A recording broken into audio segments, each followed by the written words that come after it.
दो तीन एक्सपेरिमेंट्स करके देखिए घर पर बैठकर। दी एक्सपेरिमेंट्स आर जब हम मंगलाचरण करने बैठते हैं तो अभी जैसे I was just reciting my mantras to begin with, तो आप समझना दिशा, सामने की दिशा कौन सी है। अगर आप जागृत नहीं हो तो आप जैसे ही आंख बंद करते और भीतर प्रविष्ट कर जाते तो आपको बिल्कुल पता नहीं चलता आपकी स्वप्न में, आपकी सुषुप्ति में, कि आप कौन सी दिशा में बैठे।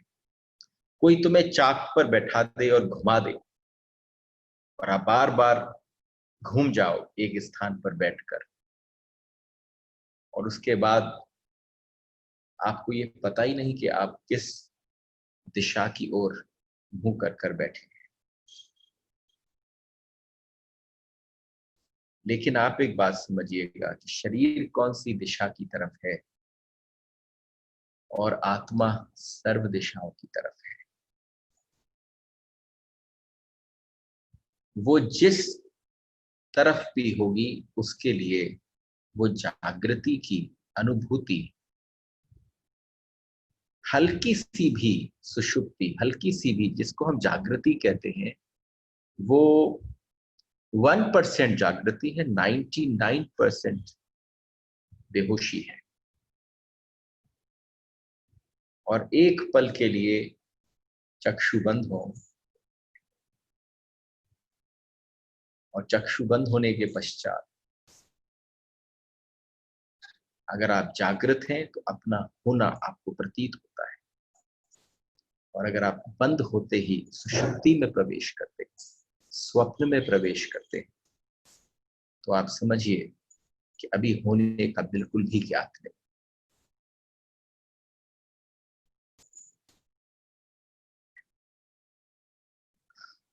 आत्मा में निमज्जित।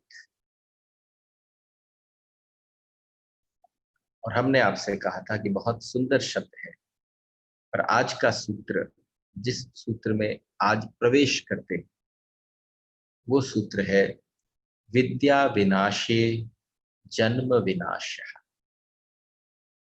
विद्या विनाशे जन्म विनाशः। विद्या का अविनाश, विनाश नहीं बोला है, विनाश के आगे अशब्द प्रस्तुत है। विद्या का अविनाश जन्म का विनाश है। देखो, बाहर से देखकर जितनी बार भी कोई श्लोक, कोई कुछ आता है, आपको अंदर पता ही नहीं होता उसके भीतर कौन सा रस, कौन सा तत्व भरा पड़ा है। विद्या का अविनाश क्या है? क्या है? हमने जब, आपको पता है सबसे पहले अविद्या शब्द मैंने कहाँ स्मरण किया?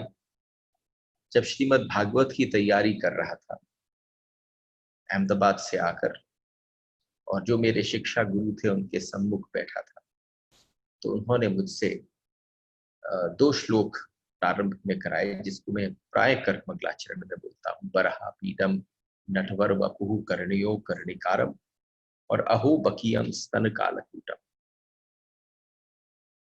तो भगवान के चक्षु कहाँ खुलते हैं? भगवान के चक्षु वहां खुलते हैं जहां सम्मुख कोई विद्यावान आ जाए। विद्यावान वो नहीं है जिसने शास्त्रों का अध्ययन कर लिया, विद्यावान वो नहीं है जिसने कंठ कर डाले हैं, साथ सब कुछ पढ़ डाला है। तो भगवान के चक्षु कहाँ? देखिए, हमने देखा कि जब पूतना भगवान के पास पहुंची, just to refer, just to bring this vidya and avidya in your presence, जब पूतना का भगवान के साथ आमना सामना हुआ, वो शैया पर आकर बैठी, तो कृष्ण ने चक्षु बंद कर ली। और देखिए, हमारे ऋषि हैं जिनसे हमें इशारे मिलते हैं। शास्त्र आपको ज्ञान नहीं दे सकते, लेकिन आपको इशारे अवश्य दे सकते। तो वहां से इशारा क्या लिया? कि वो इशारा यहां पर बिल्कुल बैठता है। वो इशारा है कि भगवान अविद्या को अपनी आंख नहीं देते। देखिए, बात स्पष्ट हो जाएगी। परमात्मा अविद्या को अपनी आंख तक नहीं देते। भगवान की आंख कहां खुलती है? जहां विद्या है, क्योंकि विद्या ही अविनाशी है। तो ये जो सूत्र शिव तत्व में बोला जा रहा है, ये सूत्र किस बात का द्योतक है? कि विद्या का अविनाश, जिस दिन तुम्हारे भीतर द्विजता फलित होगी। देखिए, अब तक तो आप कल अगर ढंग से श्रवण किया हो, I will not like to repeat it, अगर आपने कल द्विजता को समझ लिया हो, और मजा इस बात का है अगर किसी से मिस आउट हो गया हो तो कल जाइए आखिरी के 20-25 मिनट, उसमें आपका प्रवेश द्विजता के साथ होगा। जिस दिन तुम्हारे भीतर द्विजता फलित होगी, जिस दिन आप अपनी यू आर ट्वाइस बॉर्न, जिस दिन व्यक्ति आत्मा में निमज्जित होता है, उस दिन ही उसका दूसरा जन्म होता है। उस दिन ही जो विद्या फलित होती है वो अविनाशी होती है। जिस दिन आत्मा में निमज्जित होता है, उसी दिन विद्यावान माना जाता है। तो जितना ये प्रपंच, जितना व्यापार जो विद्या के इर्द गिर्द हमारे स्कूल्स कॉलेजेस चलते हैं, सब बेकार की बात है। उसका कोई विद्या से संबंध नहीं है। क्योंकि जब आप शास्त्रों में विद्या शब्द का विच्छेद करते हैं, आप समझ पाते हैं कि विद्या एक्चुअल में क्या है। जो पहले आपको आपसे परिचय करा दे वो परम है। तो जब द्विजता फलित होगी, नया जन्म होगा, तभी विनाश न होगा। उसके बाद तुम कहीं किसी ग्रंथ के किसी के पास जाकर आश्रित होने के, गुरु के पास भी आश्रित होने की फिर आवश्यकता नहीं पड़ेगी। कोई हो सकता है मानता हो, उसकी श्रद्धा हो, विश्वास हो, और वो समझे कि ये प्राप्त उसको गुरु के आदेश अनुसार या इशारों के अनुसार हुआ, तो वो भले ही उसको हमेशा अपना आदरणीय मान ले। लेकिन सबसे बड़ी बात है कि विद्या का एक बार द्विजत्व का फलित हो जाने पर, I hope I am very simple on this, क्योंकि जो विषय हम कह रहे हैं उसकी सबसे सिंपल अवस्था पर अगर जाने की आवश्यकता पड़ जाए, अगर आप ये समझ जाएं कि मेरे अंदर मैं कितनी ही ग्रंथ पढ़ लूं, कितनी किताबें पढ़ लूं, कितना ही श्रवण कर लूं, कितनी आप ऐसे प्रवचन सुन लो, विद्या नहीं फलित होगी। इशारे मिल रहे हैं। लेकिन जो सूत्र दे रहा हूं आपको कि ये कैसे फलित होगी, एक बार वो तुम्हारा ध्यान, तुम्हारा ज्ञान बन जाए, वो चैतन्य हो जाए, ध्यान का बीज तुम्हारे भीतर बस टूट जाए, वो एक बार उसकी कोपल बाहर निकल जाए, विद्या, उससे पहले तक तुम केवल इंफॉर्मेशन कलेक्ट कर रहे हो। आप सिर्फ, आजकल की भाषा में क्या है कि अगर कहो भाई सबसे ज्यादा ज्ञान कहां पर अवेलेबल है, कि गूगल में, तो गूगल क्या है कि इंफॉर्मेशन का अड्डा है। बस, तो तुम कौन हो गए? अगर आपके पास ज्यादा सूचनाएं हैं तो तुम चलते फिरते गूगल हो गए। फिर आवश्यकता नहीं है पल पल देखा जाए। लेकिन अगर आप चाहते हैं कि वो स्रोत बन जाओ जहां से ज्ञान फलित होता है, जहां विद्या का कभी अविनाश, कभी विनाश नहीं हो सकता, विद्या अविनाशी है। वो विद्या अविनाशी केवल तब है, आप समझना, अगर पता चल जाए किसी ज्ञानी को वो दुनिया के किसी भी विषय पर बोल सके, वो सिर्फ तभी बोल सकता है जब भीतर से जरा चेकअप कर लेना, कि पता ना हो कि कंटेंट टीम बैठी हो कि कंटेंट तैयार कर रही हो। लेकिन अगर आपकी सहजता, तो उसका आनंद अलग है। वो व्यक्ति परम विद्यावान है। अभी आपकी चेतना ना के बराबर है। अभी जो कॉन्शियसनेस है वो बिल्कुल ना के बराबर है। तुम ऐसे जीते हो जैसे सोए हुए हो, जैसे अभी केवल आंख मली उठे, पूरा दिन ऐसे बीत रहा है। चेतना सोई हुई है। वो चेतना का जग जाना ही विद्या का जग जाना है, उसी की जागृति है। एक बार एक आदमी बैठा हुआ था किसी संत के सामने, और जब उन संत के सामने बैठा तो वो अपना पांव का अंगूठा हिला रहा था। संत की दृष्टि उस पर गई। उन्होंने कहा, ए, क्या कर रहा है, पैर क्यों, अंगूठा क्यों हिला रहा है? उसने कहा, मैं नहीं हिला रहा हूं, वो हिलता ही रहता है। जैसे ही मैं बेहोश होता हूं मुझे पता ही नहीं चलता। आपके जीवन में आप जरा गौर करना कि ये तो बाहर का अंगूठा था, पता नहीं तुम्हारे भीतर कितने अंगूठे हैं जो कॉन्स्टेंटली हिल रहे हैं, कॉन्स्टेंटली उनमें गति हो रही है। एक बार जरा भीतर जाकर झांकने की चेष्टा करना कि आपके भीतर क्या क्या कंप रहा है। और जैसे ही कहा, जैसे ही इशारा दिया तो अंगूठा रुक जाता है, पांव रुक जाता है। किसी की उंगली चलाने की शौक है, कोई अपने घुटने पर तबला बजाता रहता, उसको पता नहीं होता, लेकिन वो जहां बैठेगा उसका हाथ जहां रखा जाएगा तबला चालू हो जाएगा। जैसे कि वो समझो वास्तव में कोई किसी जन्म में बजाता होगा, इस जन्म में आया तो तबला नहीं मिला, तो जहां मिल जाए, शरीर मिल जाए तो वहां तबला बज जाता है, गद्दा मिल जाए तो वहां तबला बज जाता है, बजता ही चला जा रहा है। तो उसी समय जैसे ही कहा, उसने कहा, तुम्हारी पूरी जिंदगी ऐसी ही है। जरा गौर से करने की गौर से अपने आप को देखने की आवश्यकता है। मेरे भीतर कंपन किस बात की है? आप समझना, भीतर की कंपन बाहर अगर प्रतिफलित हो रही है तो कहीं भीतर है, सोर्स से जाकर उस कंपन को पकड़ने की आवश्यकता है। आप बाहर का इलाज कराते रहो, कभी नहीं घटेगा। तुम जानकर तुमने क्या किया है, तुम्हारे सारे कृत्य, क्योंकि सारा कंपन जो है वो बेहोशी में हो रहा है। अगर आपसे आप स्वयं प्रश्न करो, कल हमने आपसे बहुत सारे प्रश्न, हो सकता है आप में से किसी ने जाकर अपने आप से वो प्रश्न किए, और जब आपसे अपने आप आपने प्रश्न किए होंगे तो आप जानते होंगे आपने जानकर क्या किया है आज तक। मैं सिर्फ अगर आपसे कहूं, पूछो, आपने क्या जानकर कभी क्रोध किया है? जानकर, होने के बाद आप जानते हो कि क्रोध हो गया, जैसे ही घट जाता है। जिस समय क्रोध हो भी रहा होता है तो भी आपको पता होता है इस समय क्रोध हो रहा है, लेकिन जानकर क्रोध कभी नहीं किया जा सकता। आपने जानकर प्रेम किया है? आप बताइए, जानकर, उसकी निष्पत्ति जानकर। पहले हो जाता है, उसके बाद उसके रिपरकशंस जो है वो बाद में महसूस होते हैं, पहले तो आप कर डालते हैं।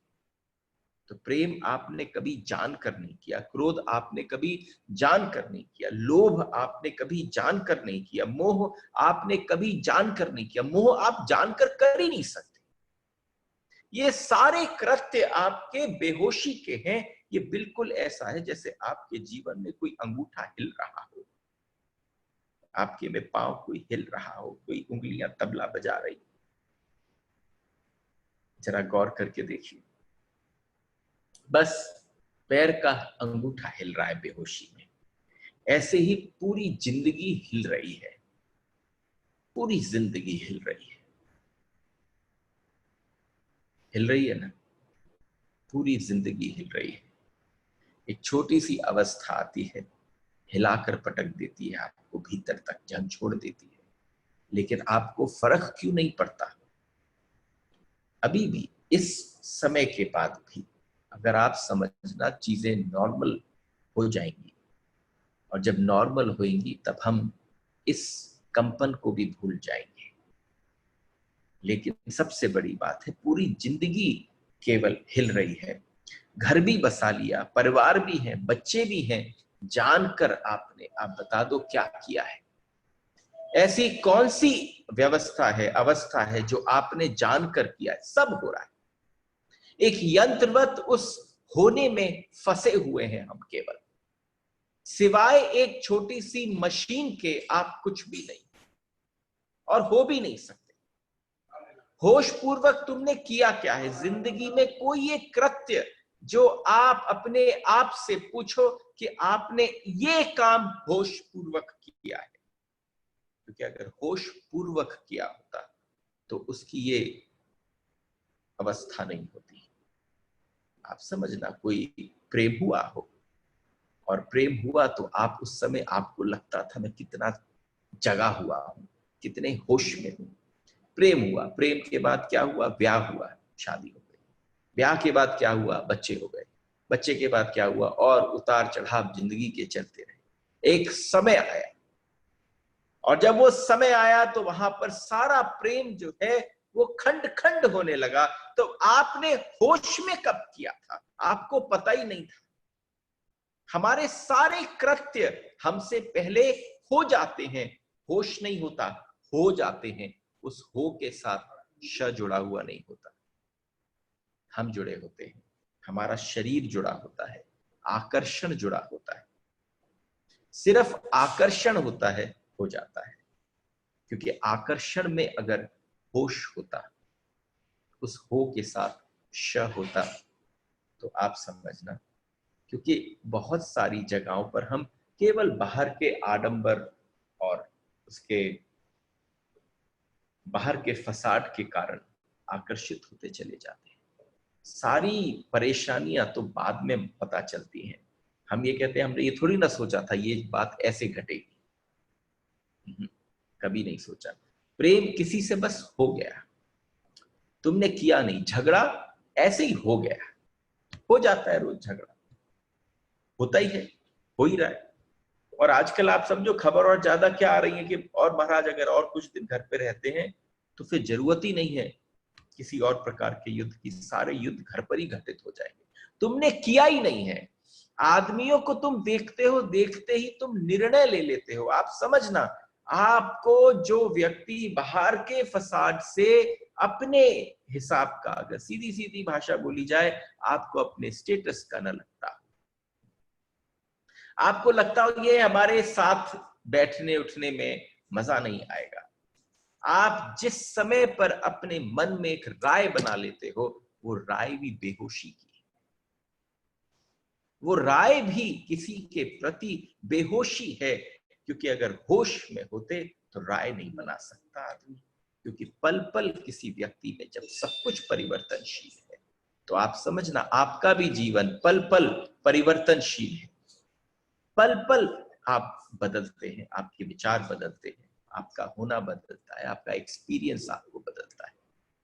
और अगर पल पल बदलता है तो यहां पर शिव कहते हैं राय भी नहीं बननी चाहिए। क्योंकि राय को तुम पकड़कर बैठ जाते हो, सारे संबंध खराब कर लेते हो। एक राय बन जाए, तुमने एक राय बना ली, ये आदमी ऐसा, बस बन गई राय। अब वो कितना ही उचित हो, उस परिस्थिति में वो गड़बड़ हो सकता था, लेकिन अन्यथा ना होगा। तो तुमने जिंदगी में जो भी हुआ ये सब संयोगिक दुर्घटना मालूम होती है। होश पूर्वक कभी कुछ किया नहीं गया। घटनाएं घट रही हैं, तुम मूर्छित हो, बहे चले जा रहे हो। और बहते कैसे चले जा रहे हो?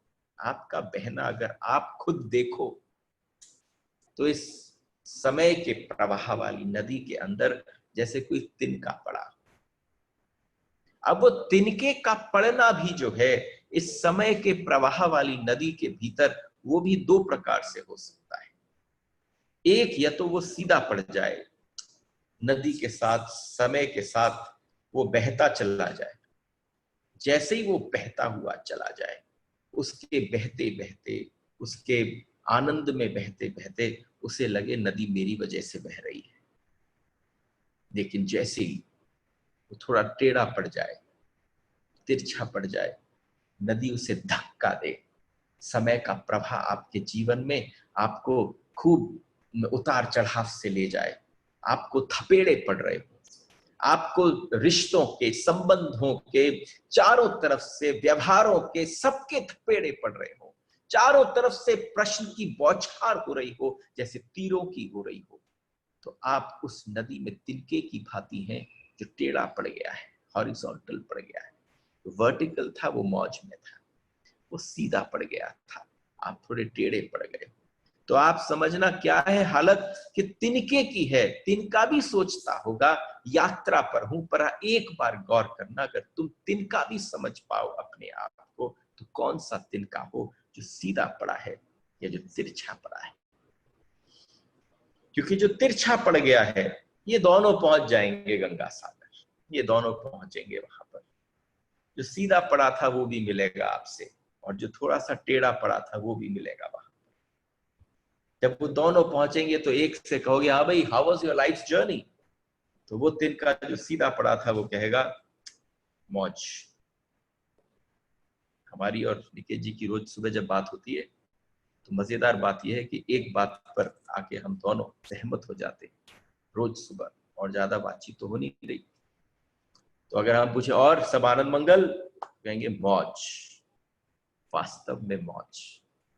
अगर आप इस प्रवाह में जरा अपने आप को छोड़ दो, अपना शरीर छोड़ दो, अपना मन छोड़ दो, यही तो कोशिश कर रहा हूं, उसके बाद जो फलित होगा वो मौज होगी। लेकिन आप उस मौज को लेना कहाँ चाहते हो? तुम तो उस प्रवाह को भी रोकना चाहते हो, तुम हर चीज को कंट्रोल करना चाहते हो अपने हिसाब से, तुम्हारा मन राय बनाना चाहता है। तो जैसे ही कुछ चीजें जुड़ती हैं वो टेढ़ा होना प्रारंभ हो जाता है। ध्यान रखना, आपकी मौज, मौज क्या है? सहज स्वतंत्रता। जिस दिन हमने आपसे बात करी सहज स्वतंत्रता, उसका एक और शब्द जो है वो मौज है। मौज में आप नहीं घटाते, आप कुछ नहीं करते, होता है सब मजे की बात उठती रहती। तो सूत्र कह रहा है विद्या का अविनाश तो तभी होता है जब ध्यान का बीज टूट जाता है। जब ध्यान का बीज टूट जाए और तुम्हारे भीतर चैतन्य की, तुम्हारे भीतर सतत स्फुरना चेतना की बनी रहे, सोते जागते तुम कभी नहीं सोते, उठते बैठते तुम कभी नहीं सोते, तुम्हारे भीतर केवल होश बना रहता है। उस होश को आप समझना, इस बात को जब अगले सूत्र में आप श्रवण करेंगे तो शिव ने क्या किया, एक सूत्र आपको प्रारंभ में दे दिया, और उस सूत्र को जब समझ गए कि अब ये इसने इतनी यात्रा कर ली है मेरे साथ, तो इसको अब ये सूत्र समझ में आ जाएगा।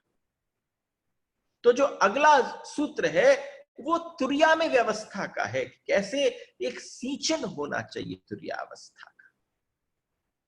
आपकी किसी भी अवस्था में सतत स्फुरना बनी रहे, तुम कभी नहीं सोते, उठते बैठते जगते, तुम्हारे को तुम्हारा जो परम होश है वो जगा रहता है। देखो, this is the best gift you can give to yourself. इसमें आपको सिर्फ हल्की सी कोशिश करनी। धरती पर आए तो था क्या? कुछ भी नहीं। जितना पाया सतत कोशिश से पाया, वो बाहर की दुनिया का पाना था। ये जो चर्चा है ये भीतर की दुनिया का पाना है। जितनी कोशिश तुमने बाहर समाज में प्रतिष्ठा, पद, यश, ऐश्वर्य के लिए करी, उतनी प्रतिष्ठा तुम शास्त्र के अनुसार विद्या के प्रति कर लो, तो आपको पता चलेगा वही कोशिश की आवश्यकता है। सिर्फ वही कोशिश चाहिए और कोई कोशिश नहीं चाहिए। होश को संभालने की कोशिश चाहिए, फिर उसके बाद चाहे तुम प्रेम करो तो होश पूर्वक होगा। उसके बाद निष्पत्ति पहले दिखेगी, बाद में प्रेम होगा। निष्पत्ति पहले दिखेगी। तुम भोजन करने बैठो तो होश पूर्वक करना, और आप समझना होश पूर्वक जो भोजन होता है उससे कभी अपच नहीं होता, उससे कोई परेशानी नहीं होती। बेहोशी वाले भोजन से होता है जिसमें रस तो ले लिया जाता है, लेकिन आपको ये नहीं पता कि मात्रा कहां तक आनी चाहिए। अब तो हमारे यहाँ डॉक्टरों ने कहना चालू कर दिया, वो होश की नहीं है, वो डॉक्टर की सलाह के कारण जो आप कर रहे हैं वो भी बेहोशी है। तो होश का क्या मतलब है? सारा जीवन होश का विस्तार हो जाए, और अगर सारा जीवन होश का विस्तार हो जाए तो समझना शिवत्व की उपलब्धि है। शिवत्व ही है, उसके बाद कोई और तत्व आपके इर्द गिर्द भी नहीं है। आप उपलब्धि ही उस बात की है। शिवत्व का मतलब है जो व्यक्ति जग गया। शिव तत्व का मतलब ही क्या है? सिर्फ जगाने आया हूं। शिव आ जाएं और वो बस आपको जगा जाएं, कोई जरूरत भी नहीं है। एक व्यक्ति के सोने के ढंग में बड़ा पता चल जाता है कि अभिनय कर रहा है कि वास्तव में सोया है। जब सुबह सुबह हम अपने दोनों लालन को उठाते हैं तो आप समझना हमारे लालन उठ चुके होते हैं, लेकिन आप उन्हें हिलाई, अरे उठो, सुबह हो गई, चलो राधे राधे, देखो ठाकुर जी का ये हो गया, ठाकुर जी इस समय ये कर रहे होंगे। और आप उन्हें हिलाते रहिए, उनके हाथ को सहलाते रहिए, उनके माथे पर हाथ फेरते रहिए, पलक तक क्या पता हल्की सी पुतली भी नहीं हिलती। क्यों? क्योंकि जग तो चुके हैं, अभिनय हो रहा है सोने का। लेकिन जो व्यक्ति वास्तव में सोया हुआ है, समझना, मैं कहता हूं आपको केवल ये पता चल जाए कि आप वास्तव में सोए हुए, तो आप उठोगे कैसे? कि आपको हल्का सा बस स्पर्श करो, झटका खा के उठ जाओगे। ये वास्तव में वो व्यक्ति की जागृति है जो सच में सोया है। और जो सोया नहीं है वो मंत्र बोल लो, कथा बोल लो, तत्व बोल लो, वो अभिनय करेगा, सोने का, उठेगा नहीं। तो इसलिए मुझे जो ज्यादा गहरी नींद में सोए हुए हैं वो ज्यादा पसंद है, बजाय उसके जो सोने का अभिनय कर रहे हैं। सोने के अभिनय करने वाले व्यक्ति को नहीं उठाया जा सकता, लेकिन जो सच में सो रहा है उसको उठाया जा सकता है। तो आप समझना कि आप किस अवस्था में हो। ये तत्व, ये सारे सूत्र, ये श्लोक आप तक जब पहुंचे तो आप एक बार जरूर देखना भीतर कि एकदम जागृति तैयार हो गई है, एकदम। यानी ये महसूस हो आपको कि आप वास्तव में सोए हुए। शरीर में तुम मूर्छा की तरह ही वापस आते। आप जब भी शरीर में वापस आओगे, हमसे कई लोग मिलते हैं जब हम यात्रा करते हैं, जब हम कथाओं में जाते हैं, तो कोई आते हैं जिनकी अलग अलग डिजायर्स हैं। किसी ने हमसे कहा कि मेरे को ऐसा आशीर्वाद दीजिए, ये मेरा आखिरी जन्म हो। तो हमने पहली बात कहा ये मेरे बस की बात नहीं है, मैं ये आशीर्वाद दे ही नहीं सकता। क्योंकि आप समझना, आशीर्वाद, आशीर्वाद मतलब तथास्तु। तथास्तु आपके स्वाहा पर डिपेंडेंट है। आपके जीवन का जो तथास्तु होगा, जो उसका लास्ट निष्पत्ति होगी, वो आपके स्वाहा पर। आपने कैसे इस जीवन के यज्ञ कुंड में अपनी आहुति दी है, आपकी आहुति ही ये निर्धारित करेगी कि आपका तथास्तु कैसा होगा। और बीच में आप प्रसन्न हो सकते हो उन गुरुओं से जो आपके आते हैं, पास बुलाते हैं और आपके माथे पर सर रख देते हो और 5 मिनट तक रखते हो, जैसे उनमें से जाने कौन सा द्रव्य बाहर निकल रहा हो जो आपकी खोपड़ी में प्रविष्ट हो रहा हो। ये कोई नहीं हो सकता, कोई नहीं सकता। ये आपके ऊपर डिपेंडेंट है। मैं आज आप सबसे भी एक बात कहता हूं कि अगर आपको ये लगता है, आप कहते हैं कि ये मेरा आखिरी जन्म हो, मैं इस जन्म और मृत्यु के चक्कर से निवृत्त होना चाहूं, तो सिर्फ इस बात पर आधारित है कि आपका स्वाहा कैसा हो।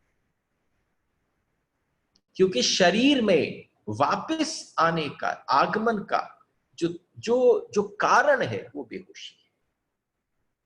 जिसने होश साध लिया उसका आखिरी जन्म है।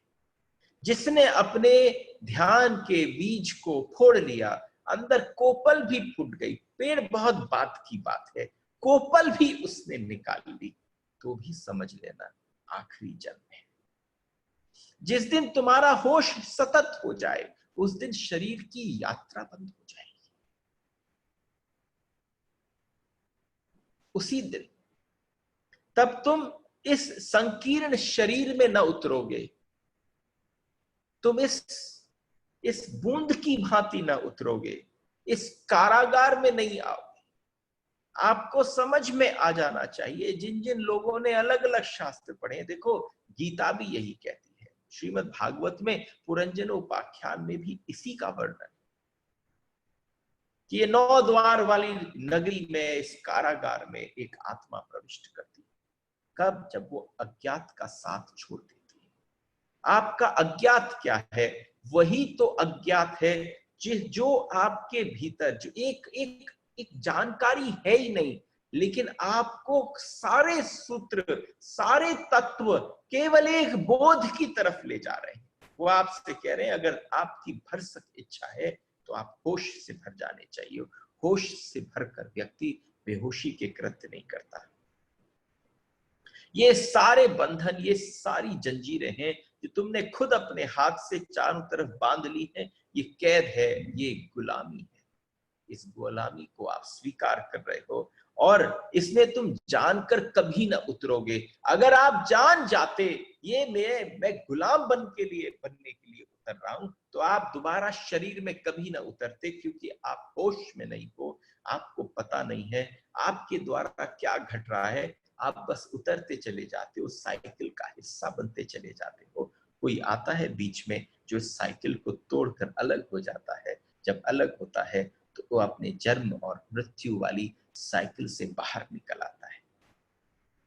फिर तुम विराट शरीर का, अशरीर का हिस्सा हो जाओ। उसके बाद जिसका तुम हिस्सा होगे वो विराट अशरीर है। विराट अशरीर, नॉट शरीर, क्योंकि विराट का फिर कोई शरीर नहीं होता। विराट बिल्कुल महासागर की भांति है जिसमें कोई आकृतियां नहीं बनती। आकृतियां तब बनती हैं जब आप बेहोश होते। आकृतियां कब धूमिल हो जाती हैं?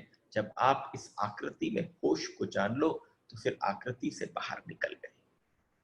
निर्वाण शब्द का अर्थ क्या है?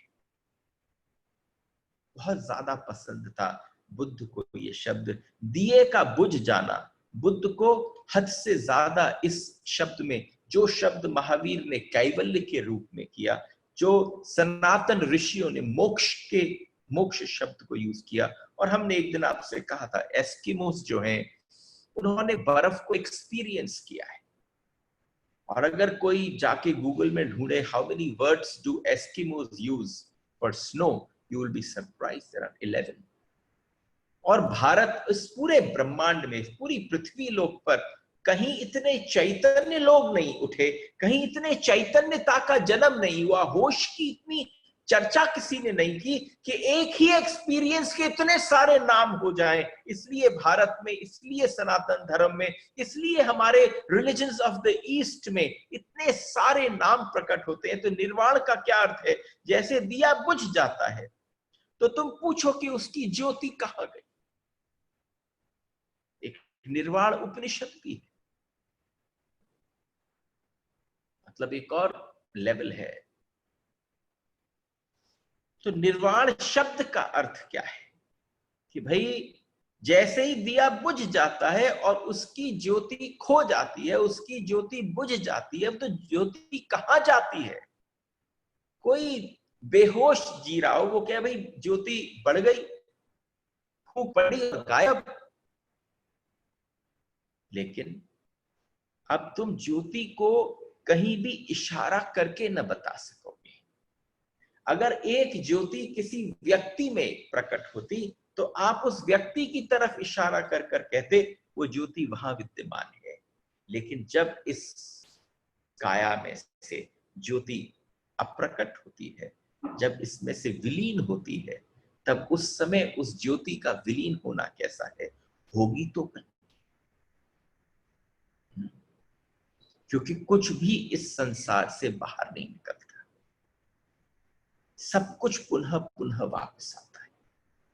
आपसे एक बात कहूं, सूर्य की उष्मा, सूर्य की प्रथम किरण ने किसी कमल के पुष्प के ऊपर एक छोटी सी ओस की बूंद का संस्पर्शन किया, और जब सूर्य की उन रश्मियों ने उस छोटी सी ओस की बूंद का संस्पर्शन किया, तो संस्पर्शन करने के पश्चात वो जो रश्मि थी, उसमें जो ऊष्मा थी सूर्य की किरण में, उसके कारण सुबह ओस की जो बूंद थी वो वाष्पीभूत हो गई।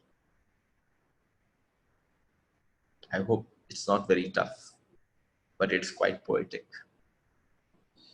तो सूरज की किरण ने एक ओस की बूंद को अपनी गर्मी के कारण एकदम उसको वाष्पीभूत कर दिया, वो वेपर बन गई।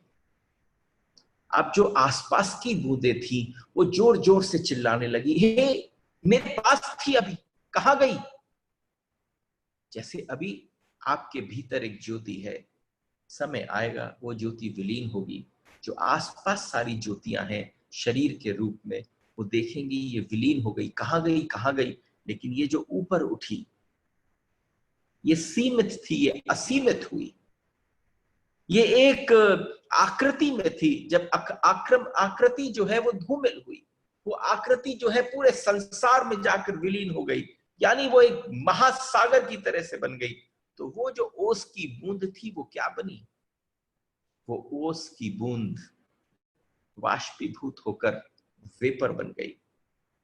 अब आकृति ना रही, वो ऊपर से सिर्फ नीचे झांके और झांक कर अपनी उन छोटी छोटी ओस की बूंदों से कहे, मैं कहीं गई नहीं हूं, मैं यही हूं, बस सूर्य की किरण जरा मेरे ऊपर ज्यादा पड़ेगी।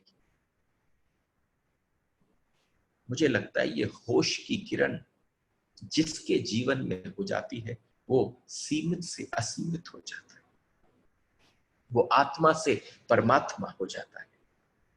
देखिए ये बातें बहुत क्लिष्ट और कठिन लगती हैं। आप अंदाजा लगाइएगा कि इस बात को कहने के लिए मुझे कितनी सरलता से इस बात को समझाना पड़ा हो कि निर्वाण शब्द क्या है। उसके मिटने का कोई उपाय नहीं है।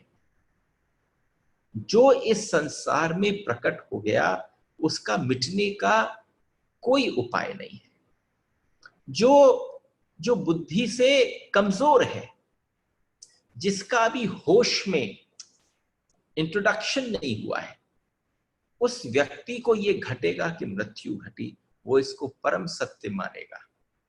लेकिन जो व्यक्ति परम आस्तिक हो चुका है वो इसको महामृत्यु नहीं मानेगा। उसकी अवस्था जो है वो बहुत भिन्न श्रेणी की हो जाएगी। उसको ये पता चलेगा कि मैं सीमित था, असीमित हो गया।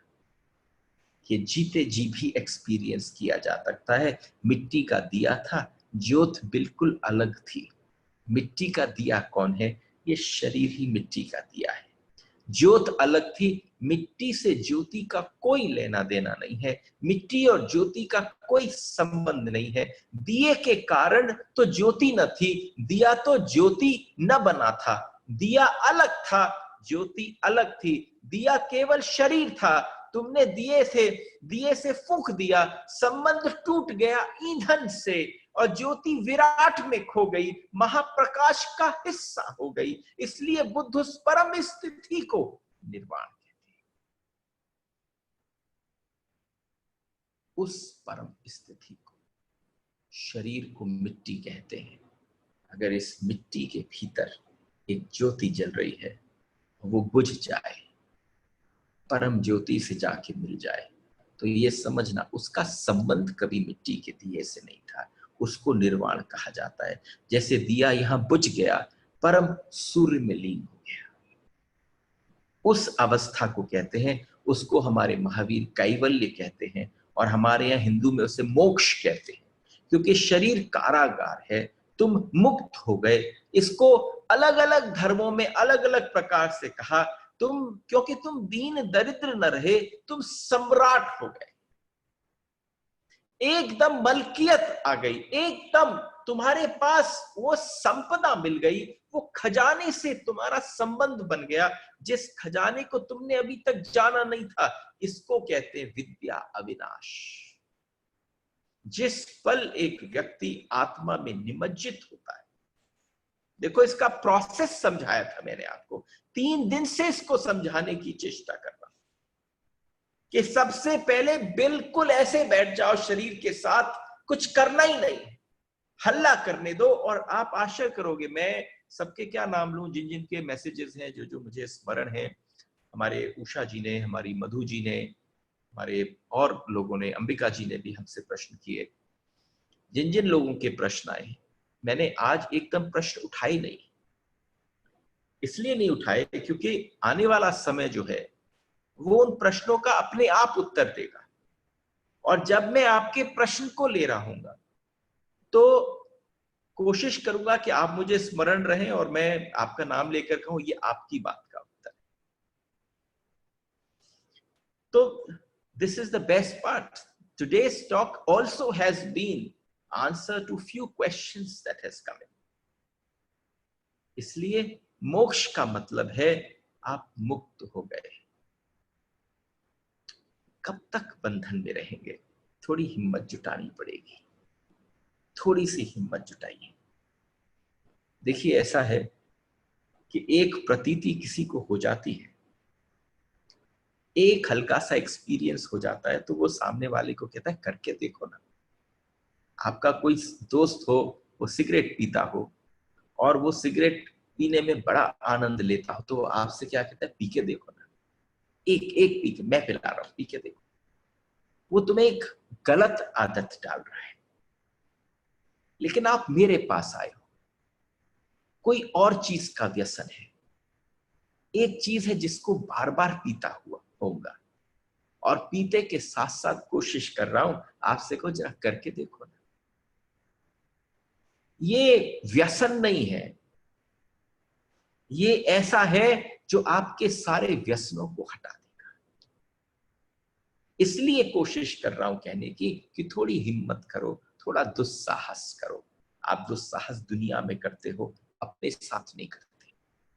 इसके लिए दुस्साहस करने की आवश्यकता है, क्योंकि दुस्साहस, सबसे बड़ी बात क्या है कि दुस्साहस का मतलब है कि बीज की छलांग खुद को मिटाने की। ये बिना दुस्साहस के नहीं हो सकता। बीज बीज की छलांग लग रही है, बीज अपने आप को खोने को तैयार हो गया है, रेडी हो गया। उसने कह दिया परमात्मा से, आओ, तैयार है भूमि, मैं मिटने को तैयार हूं।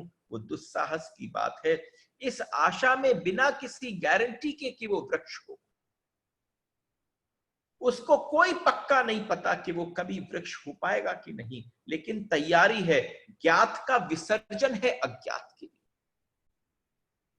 ज्ञात का विसर्जन है अज्ञात के लिए। जो जाना माना है उसको छोड़ना है उसके लिए, जो अनजान और अपरिचित है, जो रास्ता पहचाना हुआ था सदा से, उसको छोड़कर विराट वन में भटकने की तैयारी है।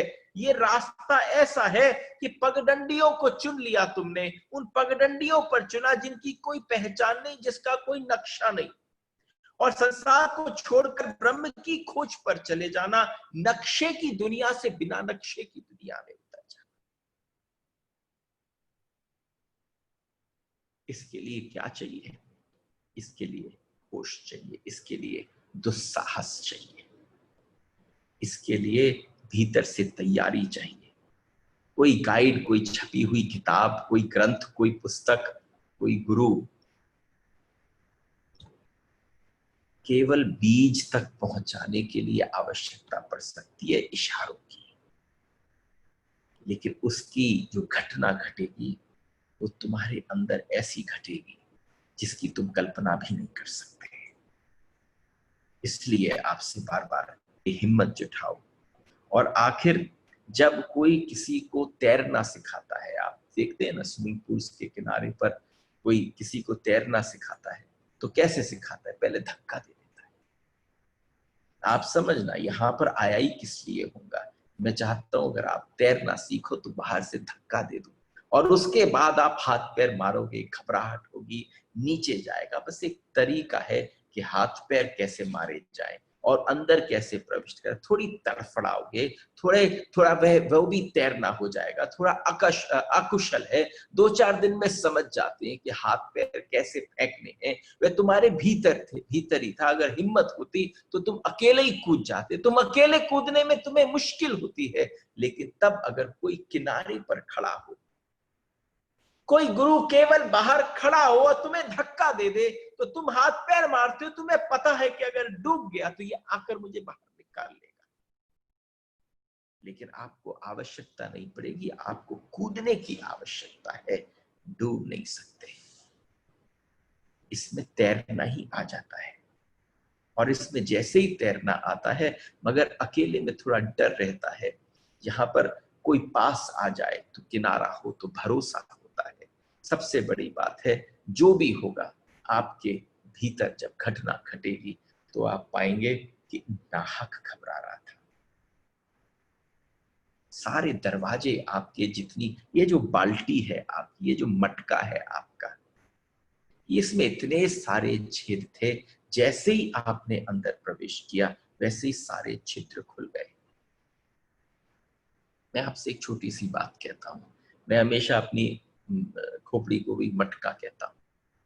अगर मटके में गंदगी भरी पड़ी हो तो उसको साफ कैसे करें? जो मटका रखने वाले लोग हैं गांव में, वो कहते हैं भैया मटका कभी हाथ डाल के साफ मत करना, नहीं तो मटका खराब हो जाएगा। तो मटका साफ कैसे होता है? नीचे बड़ा गंदा हो तो आपको मटका साफ करने के लिए केवल एक ही तरीका है, कोई और तरीका नहीं है, कि आप ऊपर से जल की धारा बहना चालू करें, नल खोल दें, और जब नल बहेगा तो आप देखेंगे धीरे धीरे गंदगी बाहर निकलती चली जाएगी और फ्रेश मटका भरता चला जाएगा। सारी जो गंदगी है ये मटके का एक स्वभाव है। अगर यहां पर कुछ भरा पड़ा है जो बहुत ज्यादा कसकर पकड़ रखा है, तो कोई और तरीका नहीं है, उसमें किसी तरीके से बाहर नहीं निकाला जा सकता। इसके अंदर तो तुम हाथ भी नहीं डाल सकते, तुम झांक भी नहीं सकते। इसमें सिर्फ कुछ और डालने की आवश्यकता है। जैसे ही आपने कुछ डाला, जो डाला वो अपने आप भीतर की गंदगी को बाहर निकाल देगा। तो आप सिर्फ तैयारी करें कि इसको मैं खाली कैसे करूं। ये खाली करने की जरूरत नहीं होती है, इसको सिर्फ दूसरी शुद्धता से भरने की जरूरत होती है। इस दूसरी शुद्धता से भरा और फिर आनंद प्रकट हो गया। देखिए, everybody who is there on the WhatsApp group, we had shared next set of aphorisms, और जो नेक्स्ट सेट है उसमें सबसे पहला है, तीनों अवस्थाओं में चौथी अवस्था का तेल की तरह से सिंचन करना चाहिए। 3 अवस्थाओं में। अब जो मैंने सूत्र नहीं लिया, सूत्र के अर्थ को लिया। क्यों लिया? क्योंकि अब आपको अब तक तो समझ जाना चाहिए 3 अवस्थाएं कौन सी हैं और चौथी कौन सी। हम जब औरों से पूछते हैं कि कोई कहीं म्यूजिक सीखने के लिए जा रहा है, जब कोई कहीं शास्त्रीय संगीत सीखने को जा रहा है, तो शास्त्रीय संगीत सीखने जा रहा है और सोचिए कि बड़े नामचीन किसी के पास जा रहा हो, तो भैया तुम्हारे को थोड़ी सुर साधना तो आई जानी चाहिए। आप समझना, हमारे और आपके बैठे हुए 21 दिन हो गए, 21 डेज, और 21 डेज में जो बात शिव तत्व में पहले ही हो चुकी है, आपको जागृति, स्वप्न, सुषुप्ति, ये 3 है, चौथा तुरिया, जरूरत भी नहीं है कुछ और बोलने की। आप चौथा सुने, अगली बार गणेश चतुर्थी आए तो समझ जाना चौथा यानी तुरिया। तो वहां की बात को यानी शुरू में ही समझ में आ जाती। जब गीता घटती है तो दूसरा अध्याय किसका है? सांख्योग का। और सांख्योग सबसे महत्वपूर्ण बात है जो श्री कृष्ण ने अर्जुन से कही। उन्होंने कहा अगर यही समझ में आ जाए तो फिर आगे की यात्रा नहीं करनी पड़ेगी, आगे के संवाद नहीं करने पड़ेंगे। इसको अर्जुन को सब कुछ अभी दे देता हूं। लेकिन सांख्योग अर्जुन की तैयारी नहीं थी, बिल्कुल दूसरी बात, दूसरे अध्याय की भाषा समझ में नहीं आई, इसलिए भगवान कृष्ण को आगे तक यात्रा करनी पड़ी, 18 अध्याय बोले। तो आपसे पहली चर्चा ही हो चुकी है, पहली बातचीत हो चुकी है। जागृत स्वप्न सुषुप्ति की त्रिषु चतुर्थ तैल वदा सेच्यम, दिस इज द सूत्र। त्रिषु चतुर्थम, इसका मतलब क्या है? तीनों अवस्थाओं में चौथी, तीनों अवस्थाओं में चौथी। तैल वदा सेच्यम, तेल की तरह सिंचन करना चाहिए। इसका क्या मतलब है? देखिए, जब आत्मा में निमज्ज हो जाएगा कोई, तो अभी तक क्या किया, जब शिव को लगा कि पहली बार में ही जैसे ही जागृत स्वप्न सुषुप्ति तुरिया इंट्रोडक्शन के फॉर्मेट पर बोली थी, लेकिन अब तुरिया का सिंचन कैसे किया जाए, आप चौथी को जागृत कैसे करें। और एक और आप सबसे बात कहनी है, क्योंकि नया सूत्र है और हमारे के जी की तरफ से इशारा हुआ कि we have already at 11:50. So as you all know, I don't like to take sutras so that we are unable to complete them. But I think we will be just 1 week now. 7 days you can count. Countdown begins. कि हम एक एक दिन अब जो वापस जाएंगे, वो हम इस 7 दिनों के भीतर भीतर शिव तत्व को विश्राम देंगे। इसलिए जो ये 7 दिवस में आपके पास प्रश्न है, जिज्ञासाएं हैं, जो आप प्रैक्टिस कर रहे हैं, उस प्रैक्टिस को इतनी सुदृढ़ करिए कि 7 दिन में ये एक ऐसा शैली बन जाए, जीवन शैली, कि आपके साथ वो रम जाए। देखिए, अभी सूत्र आएंगे, और जब सूत्र आएंगे तो एक सूत्र इसमें बिल्कुल ऐसा है, शिव तुल्यो जायते। जो व्यक्ति ये एक्सपीरियंस करके उठता है, जिसके जीवन में ये घटनाएं घट जाती हैं, वो बिल्कुल शिव तुल्य हो जाता है। तो शिव तत्व का मतलब ही यही है कि आपके जीवन में शिवत्व आ जाए। और आप ये मत समझना, क्योंकि बहुत सारे हो सकते हैं, कोई कृष्ण उपासक, कोई कुछ और उपासक, तत्व सब में एक है, कोई भिन्नता नहीं है। अंदर जाकर आपको वही अनुभूति होगी जो आपकी इष्ट की सेवा के साथ आपको अनुभूति होती है। तो आज इसको यहीं विश्राम करते हैं, कल इस सूत्र के साथ ही प्रारंभ करेंगे। सबको प्रणाम। राधे राधे।